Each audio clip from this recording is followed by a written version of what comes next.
नमस्कार, सत्यार्थ न्यूज में आपका स्वागत है। अमरेली जिले की सावरकुंडला पुलिस में पोस्को की शिकायत गंभीरता से दर्ज की गई। सावरकुंडला के पीटी कानकिया कॉलेज के प्रोफेसर और छात्र के खिलाफ मामला दर्ज किया गया। पीटी प्रोफेसर ईजा काजू और साबिर मालिक नाम के छात्र के खिलाफ मामला दर्ज किया गया था।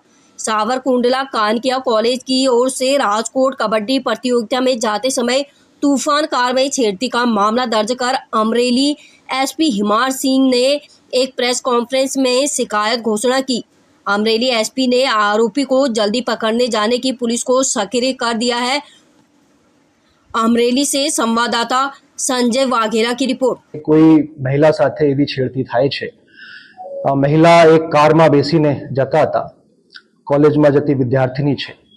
एमना संपर्क करता पहला आ लोको फरियाद आपवा माटे राजी न हता, पण परस्वेड कर्યું महिलाने। जे मैं पहला कीधुं के अमारा ध्यान पर एवुं कंई आवे छे तो तुरत ज जे भोग बनेला होय छे एमने संपर्क करीने गुनो दाखिल करवानी कामगीरी पुलिस हाथ धरे छे।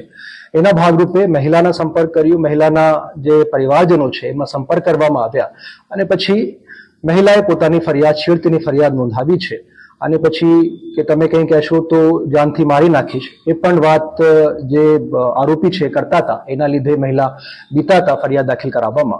તો કાલે મહિલા પોલીસ સ્ટેશન આવ્યા અને આ બે વ્યક્તિઓ વિરુદ્ધમાં ફરિયાદ દાખલ કરવામાં આવી છે અને આરોપીઓની ધરપકડ કરવાની તજવીજ અત્યારે ચાલુ છે। કઈ કલમ તળે છે? એ છેડતી મુજબ જે કલમ છે ભારતીય ન્યાય સંહિતાની એના હેઠળ एक प्रोफेसर जेने जे एक कोच छे, पीटी टीचर छे, ए अने जे विद्यार्थी छेड़ती करता था ए बे लोको विरुद्धमां फरियाद दाखल करवामां आवी छे।